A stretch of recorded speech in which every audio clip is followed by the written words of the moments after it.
Well, the former president has a busy few days coming up on the campaign trail as well. He'll make stops in New York, North Carolina, and Wisconsin. Last night, a pre-taped town hall featuring the former president aired on Fox News. Trump took aim at his opponent, as usual, slammed ABC News as well ahead of the upcoming presidential debate on the network. If she gets in, I think we will have a depression. 1929 style depression. That's what I think will happen to our country. They are the most dishonest network, the meanest, the nastiest, but that was what I was presented with. I think a lot of people are going to be watching to see how nasty they are, how unfair they are. All right, I want to bring in CBS News campaign reporter and attorney Katrina Kaufman with the latest on the Trump campaign. So, Katrina, Trump will be given a major economic speech. He's going to be here in New York today. Do we have any hints as to what his sort of plan is for the economy if he is to be reelected? Anne-Marie, we're expecting a more thorough outline of his economic proposal at this important economic speech today, but we do have some hints of what he's interested in doing if he gets into office again. One thing he's talked about is extending the tax cuts from his first presidency and adding additional tax cuts.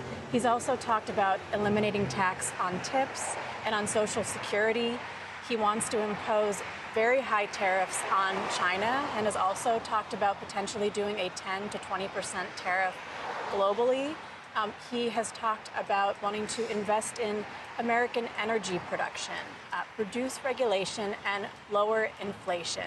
Generally, Trump says that he is going to lower costs for Americans, although he hasn't made it clear exactly how he plans to do that.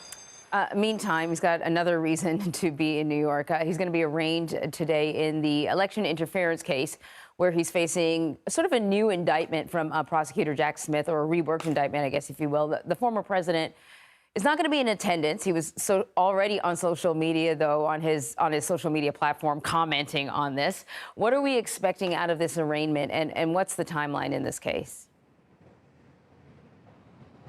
Well, for one, Trump has authorized his lawyers to enter a not guilty plea to this new superseding indictment from special counsel Jack Smith.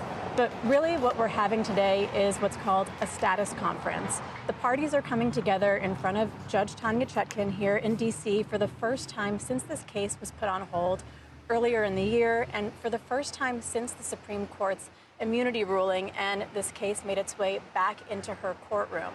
And what she's going to be deciding today is how to chart a path forward for this trial. Last week, both sides had to submit a joint proposal about what timelines they wanted this trial to proceed on, and they had very differing views.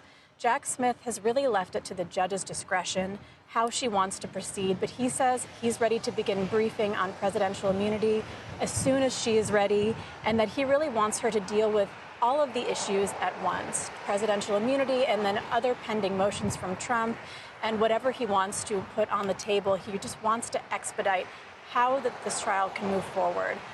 Trump, on the other hand, is saying the first order of business is whether or not the appointment of Jack Smith is even lawful, as well as the funding.